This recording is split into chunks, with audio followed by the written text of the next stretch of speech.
Hello everyone, welcome back to my channel.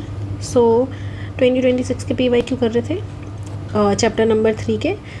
Chapter wise चलेंगे। PYQ जो है मैं चैप्टर वाइज करवाऊंगी। सबसे पहले चैप्टर नंबर 3 लिया है क्योंकि वो एक तो बहुत छोटा चैप्टर है, जल्दी से जो उसके क्वेश्चंस हैं आ जाएंगे और काफ़ी टफ क्वेश्चन नहीं आया। मैंने आपको दिखाए होंगे कि ऐसे बहुत टफ सा कुछ भी नहीं आया है, सिंपल आया है। एनसीईआरटी याद रखो कि एनसीईआरटी आपको अच्छे से करनी है। उसमें एक्सरसाइज तो आपको करनी ही है और उसमें एग्जाम्पल भी करने हैं। सिर्फ आपको ये अच्छे से कर लेना, आपका 80 मार्क्स का कहीं नहीं जाएगा।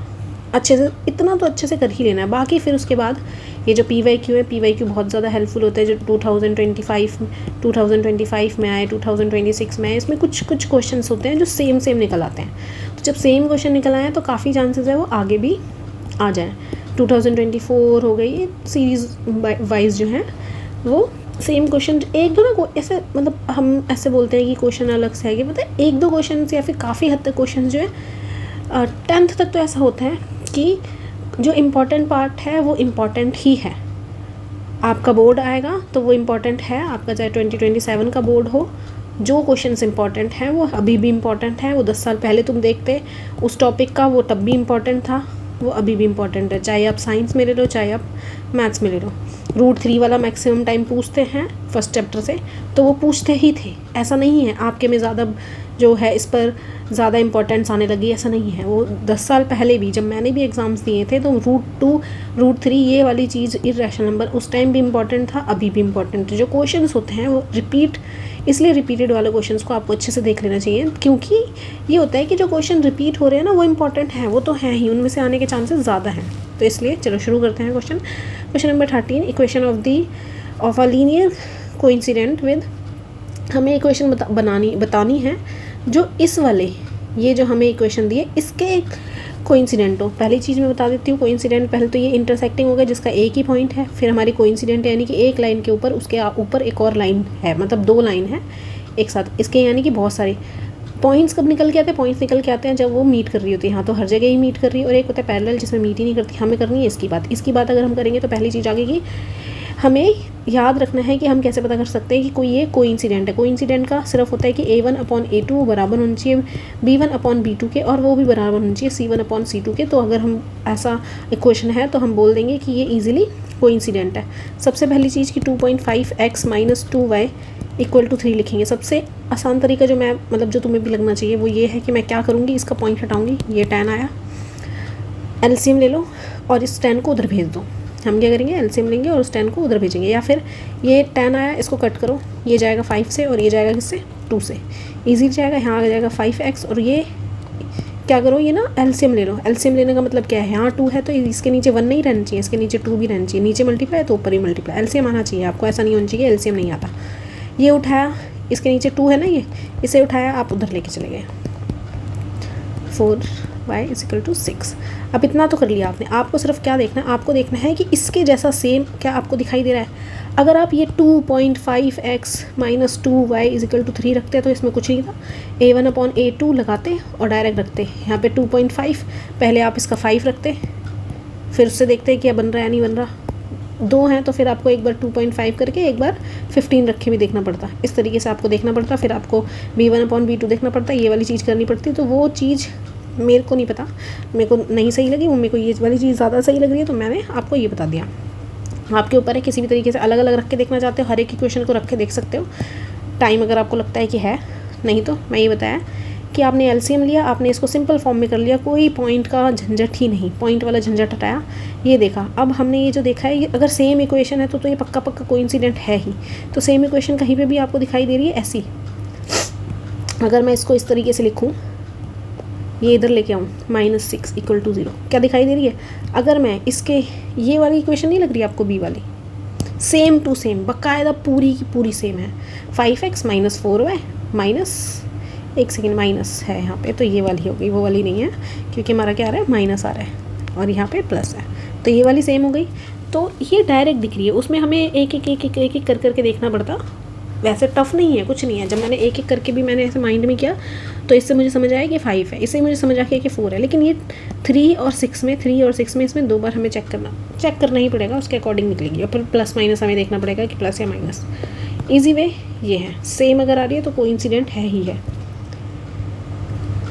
अब देखो 5 ईयर अगो, 5 साल पहले, सबसे पहले तो हम क्या करते हैं, लेट करते हैं। ये जो क्वेश्चन लिखोगे आप सबसे पहले यहाँ रफ वर्क बनाओगे, जो कि बनना ही चाहिए 100%। बहुत छोटी छोटी जो कैलकुलेशन होती है वो करो, यहाँ पे दिखाओ, मार्क्स जो है इजीली मिल जाता है। मेरे को मिला है इसलिए बता रही हूँ, क्योंकि मैं भी नहीं करती थी, मैं तो बहुत ही गंदा काम करती थी। मैंने तो क्वेश्चन यहाँ करा है, कैलकुलेशन यहाँ चल रही है क्वेश्चन के आसपास, यहाँ यहाँ। तो ये वाला कम मत करो, क्योंकि ये आप ट्यूशन की कॉपी में तो कर सकते हो, या फिर खुद की रफ वर्क की कॉपी है वो तो कर सकते हो, लेकिन जब आप एग्ज़ाम्स में होते हो तो आप नहीं कर सकते। तो फिर आपको लगता है कि अरे अब क्या करें हम। आई गेस 14 था ये। तो लेट हम लेट करते हैं। लेट मतलब वही एज्यूम हो गया। अगर सबको ऐसा हो रहा कि अरे मैम आपने लेट क्या कर लिया, लेट क्या कर लिया। ये देखो बोला है 5 ईयर अगो, सबसे पहली चीज़ पढ़नी है कि 5 साल पहले की बात की है। तो हम लेट तो कर लें कि आदिल की एज कितनी है। आदिल की एज हमने पहले मान ली x। अब आदिल्स की हम एज, अब आदिल्स की तो मानी, लेकिन भारत की भी माननी पड़ेगी। भारत की एज हमने मान ली क्या है, y एज, ठीक है। उसके बाद इसने बोला कि 5 साल पहले की बात है। तो 5 साल पहले अगर हम कोई भी 5 ईयर अगो यानी कि 5 साल पहले, 5 साल पहले ये आदिल तो 5 साल छोटा होगा, तो आदिल्स की एज जो है 5 साल पहले इतनी होगी।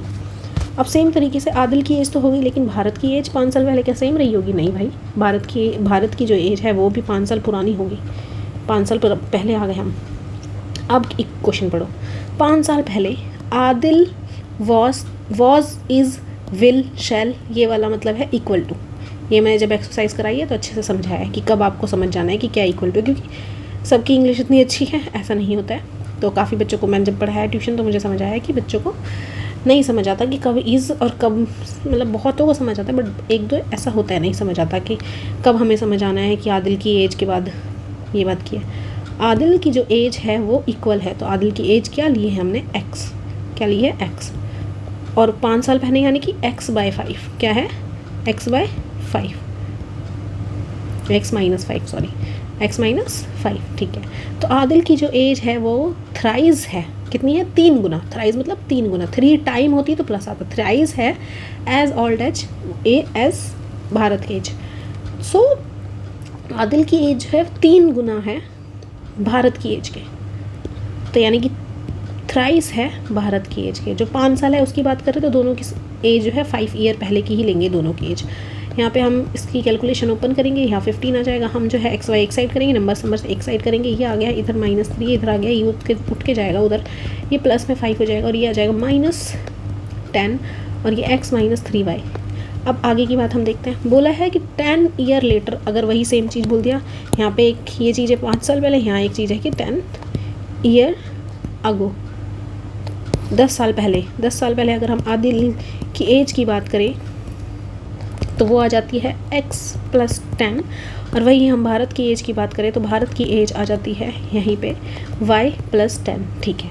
इतना तो कम से कम कर लिया, उसके बाद पढ़ते हैं। उसके बाद बोला है कि 10 साल बाद जो आदिल की एज है शैल, मतलब वही equal to twice the Bharat age. 10 साल बाद जो आदिल की एज है यानी कि x + 10 वो इक्वल होगी ट्वाइस द, 2 गुना होगी भारत की एज के। यहाँ पे भी अगेन ओपन करेंगे इसको, 20 आ जाएगा, यहाँ पे आ जाएगा 10, x इधर ही रहने दो, इसको उधर ले आओ, इसको इधर ले आओ, ये जाएगा 20 - 10 हो जाएगा, यहाँ 10 आ गया, और ये x - 2y आ गया। पहली इक्वेशन इसे बॉक्स बना दो, ऐसे कर दो ताकि टीचर को दिखाई दे। सॉरी पहली तो ये थी, इसे बॉक्स बनाओ, यहाँ 1 लिखो और यहाँ पे इसको 2 लिखो। इतना कर दिया। इतना करने के बाद अब क्या करना है, इसको सॉल्व करना है। मेरे पास स्पेस कम है इसलिए मेरे को ऐसा करना पड़ रहा है, इधर उधर इधर उधर। क्या था, 3y माइनस, मैंने सही तो कराई ना, माइनस का साइन, चलो कोई नहीं, देखते हैं, देख लेते हैं यार एक बार, सही ही लग रहा है, माइनस है तो ये ठीक है, ठीक ही लग रहा है, 15, ठीक है। चलो देखते हैं, माइनस फर्स्ट जो है डिजिट को सेम करते हैं, वो जो कि हमें सेम ही दिखाई दे रही है। ये तो कट हो गया, ये आ गया -y, और यहाँ पे आ गया -20, यानी कि y की वैल्यू आ गई 20। y की वैल्यू को मतलब भारत की एज आ गई। अब हमें निकालनी है किसकी, आदिल की एज। तो x - 2y = 10 है, तो y की जगह हम रख दें 20, तो x की एज जो है हमारी यहाँ से निकल जाएगी। ये 20 जो है ये बन जाएगा 40, और ये उधर जाएगा तो ये उधर जाएगा तो बन जाएगा +40, और यहाँ से x की हमारी वैल्यू आ जाएगी 50। तो सबकी एज पता चल गई, और यही बोला था। अब सिस्टमेटिकली सबकी इन्फॉर्मेशन फर्स्ट 2 करके 1 2 3 इस तरीके से करेंगे। तो ये जो था हमारा फर्स्ट वाला पार्ट था, हमने उस सिस्टम को ओके कंसिस्टेंट और यूनिक सॉल्यूशन निकलेगा या नहीं निकलेगा तो हमने देखा ही नहीं कि बनाना है। प्रेजेंट एज हमने निकाल दी है, ये निकाल दिया है। यूनिक सॉल्यूशन बनेगा या नहीं बनेगा आप खुद बताओ। यूनिक सॉल्यूशन बनेगा, कब बनता है यूनिक सॉल्यूशन? इंटरसेक्टिंग वाला मैंने कोइंसिडेंट वाला आपको बता दिया। इसमें क्या होता है A1/A2 not equal to B1/B2 होता है, ऐसा होना चाहिए तभी होगा। A1 क्या है हमारा 1, A2 क्या है हमारा 1, B1 क्या है हमारा -3 और B2 क्या है हमारा -2। क्या ये सेम आ रहा है? नहीं आ रहा, तो ये बनेगा यूनिक सॉल्यूशन। ये आपको ये इतना सा ही कॉन्सेप्ट आपको करना था और फिर वो लंबा चौड़ा सिर्फ लिख देना है कि yes this equation is consistent with unique solution.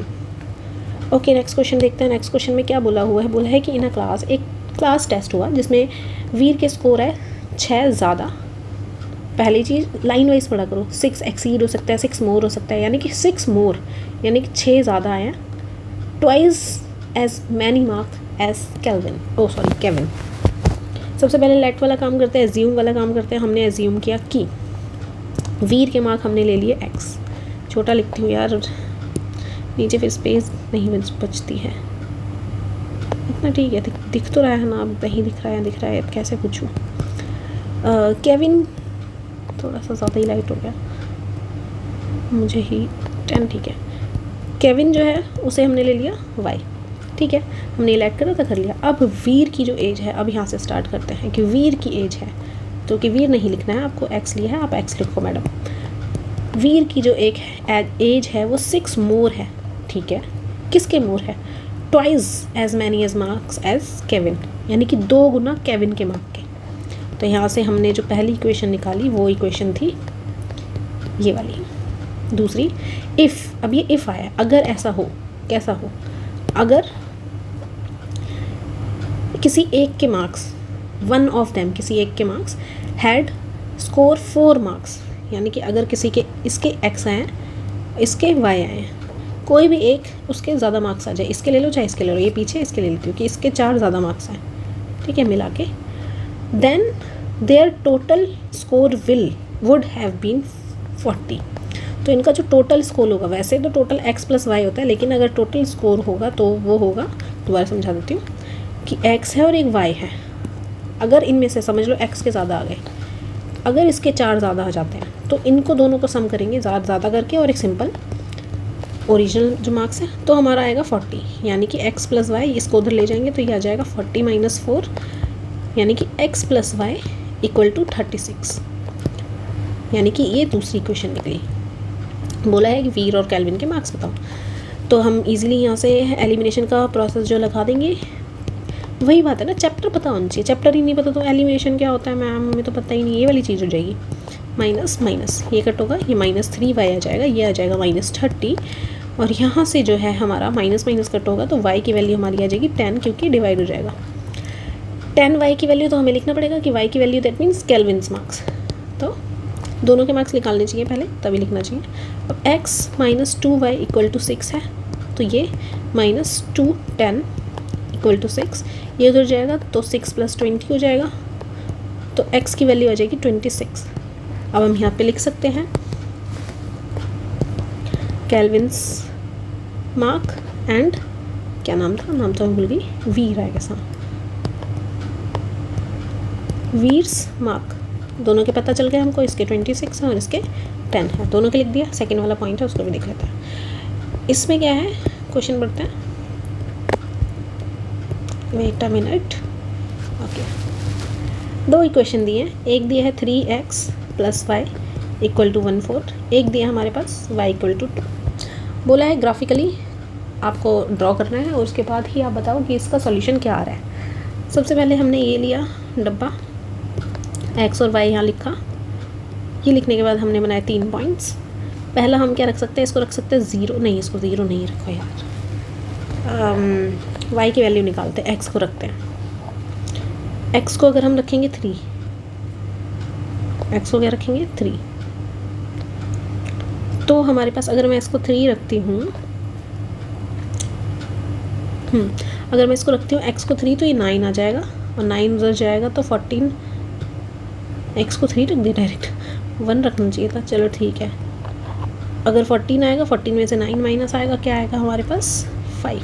क्या आएगा हमारे पास 5, ठीक है। अब एक बार y को 2 रख लेते हैं। y को जब हमने 2 रखा तो 2 उधर जाएगा, 14 माइनस 2 और ये 3x। सही तो पॉइंट्स है ना, क्योंकि ये पॉइंट्स में आ रही है वैल्यू। 3x है तो यहाँ पे मैंने 2 रखा, उधर जाएगा तो माइनस हो जाएगा, नहीं पॉइंट्स में नहीं आ रही है, तो ये इजीली हो जाएगी 4। क्या आएगी वैल्यू 4। हम देखते हैं और क्या हम इसमें रख सकते हैं। अगर मैं इसमें रखूँ 3 × 1 तो ये कट जाएगा। कोई और बड़ी वैल्यू रखते हैं, जैसे कि यहाँ 3 रखता, 4 अगर मैं रखूँ तो 12 हो जाएगा। अगर मैं रखूँ इसमें 4 तो ये 2 आ जाएगा। 5 रखूँ तो 15, मैं 5 रखती हूँ। 5 रखा अगर मैंने x में, किसी में भी आप पुट कर सकते हो, x है y। 5 मैंने अगर x में रखा तो ये जो है 15 बन जाएगा और ये उधर जाएगा तो -1 आ जाएगा। क्या आया -1। ये हमने पॉइंट्स निकालने थे, हमने पॉइंट्स निकाल लिए। पॉइंट्स अच्छे से लिख कर निकालना, मैंने तो पॉइंट्स निकालने थे इस तरीके से निकाल दिया। और फिर पॉइंट्स इस तरीके से लिखना कि एक ये पॉइंट है, एक ये पॉइंट है हमारे पास। We have the 3 points which is these and सबको अच्छे से बता के 1 2 3 and 4 and 5 and 6 and 1 and 2। मेरा काम है कि आपको क्वेश्चंस जो टफ़ लग सकते हैं या क्वेश्चंस क्या आते हैं, उसको किस तरीके से करना चाहिए या क्या इजी वे है वो बताना। और एक और चीज़ जो मैं हर क्लास में बोलती हूँ, मैं जो मेथड करा रही हूँ हमेशा ऐसा नहीं होता कि आप उससे ही करो। ऐसा कंपलसरी नहीं है कि मैंने कराया उसी से करो, नहीं, आपकी मर्ज़ी है, किसी भी मेथड से कर सकते हो। बस मेरी एक डील रहती है कि मेथड जो लगा रहे हो वो एक्यूरेट होनी चाहिए। ऐसा नहीं है कोई भी अपने तरीके से मेथड बना दिया या अपने माइंड में जो गलत मेथड है उसको ले लिया और बोलो अरे मैम ये मेथड होता है, आपको नहीं पता मैम ये मेथड होता है। ऐसा नहीं है, मेथड सही होना चाहिए। आप कोई भी लगा सकते हो, मेरा लगाना है लगाओ, नहीं लगाना अपनी मर्ज़ी से कर सकते हो, करो, पर मेथड सही होनी चाहिए। बोला है ग्राफिकली आप इसको कर दो एलिमिनेशन से और फिर बोलो कि मार्क्स नहीं आ रहे तो नहीं आएंगे, क्योंकि यहाँ ग्राफिकली ऐसे डिफ़ाइन किया है। अब बोला है कि 3 और 5 पहला पॉइंट है, ये रहा 3 और ये रहा 5, तो आई गेस यहाँ एक पॉइंट लगेगा। 4 एंड 2, 4 ये रहा 2 ये रहा, एक ये पॉइंट हमारा यहाँ आएगा। एक है 5 और -1, 5 और माइनस दैट मीन्स कुछ यहाँ आएगा, तो इसको मीट करेंगे।